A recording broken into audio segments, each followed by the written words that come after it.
is Ashley Drummonds from AshleyDrummonds.com, and let's talk about abs. So this is the number one thing everybody emails me about is how do I get abs?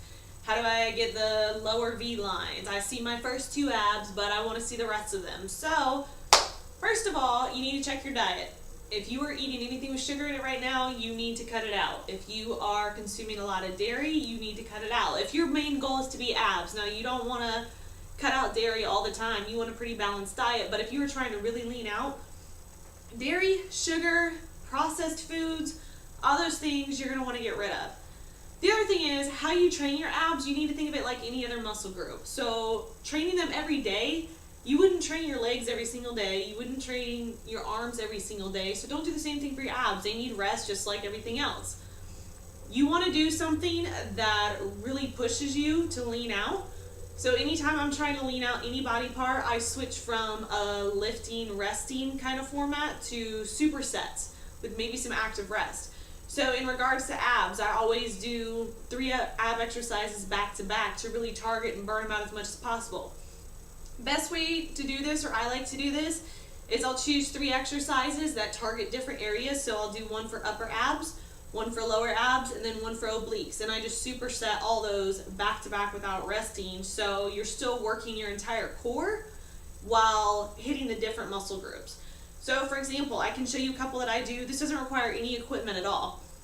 But I target my upper abs, my lower abs, and then obliques. They're very basic. You have probably done them before, but this is the way you could be doing them to maybe get a little bit better results. You want to do, I typically say 4 to 5 sets with abs with higher reps.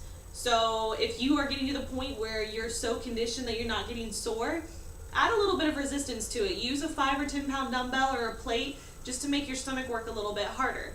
So the first thing that I'm going to do is a simple toe touch crunch. That's it. It's nothing complicated. It's going to be just using your upper abs to really pull yourself up and touch your toes. You can do 10, 15, 20, whatever you're comfortable with.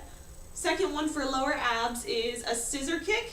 So the difference that I do is, I'll demonstrate this as well. Scissor kicks are usually just your lower half is up. I like to bring my upper half up to work on my upper abs as well. And then the third exercise is just a simple bicycle crunch. Most people know what a bicycle crunch is, so anybody can do this. So the first one, toe touch, lay on your back, legs are straight, you're just gonna come up, touch your toes. This is it. I know it seems really simple, but you would be surprised how much you have to use your core to do this. You wanna try and keep your heels on the ground while doing this as well too. So don't be swinging back and forth super fast using the momentum of the swing. You wanna make sure you are tucking your stomach in, coming forward, touching your toes. So do about 10 to 15 of those.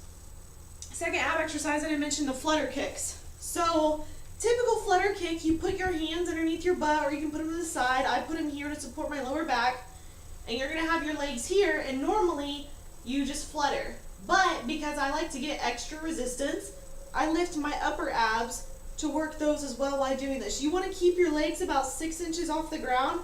Any more than that and you're disengaging your lower abs. So these are the flutter kicks. Keep your chest up if you want. If this is too advanced, drop it down and just focus on your lower abs. So same thing, 10, 15, 20, whatever you're comfortable with. The last one, the bicycle crunch, is very basic. This is gonna now target your obliques, your lower abs, and your upper abs. So we first did upper, then lower, and now we're doing all 3. So elbows out, do not squeeze like this and strain your neck. Keep your elbows straight out, one leg at a time, alternating elbow to knee. Nice and slow. Everybody rushes through these, you're wasting your time. Nice and slow, bring the elbow to the knee and the legs straight out, about 6 inches off. So same thing, you're gonna wanna do, I would say about 20 of these, and just make sure you're taking your time and contracting your muscle through each one. Everybody tries to fly through these thinking the more reps you get out, the better results you're gonna get. That's not the way it works.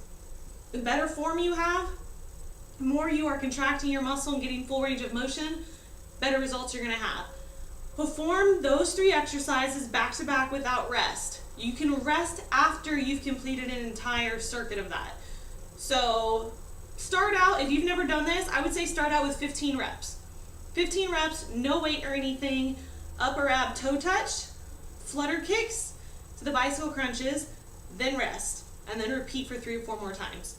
Try it out, burn out your abs, great ab exercises. You don't really need a whole lot of weights when it comes to abs, but let me know how you do. Check it out. See some of the other videos. There's a few other things on here that I've talked about your diet you can do for abs, talked about circuits you can do to lean out, a lot of fun stuff, great recipes to clean things up. But check out some other videos, and until next time, I'll see you guys later.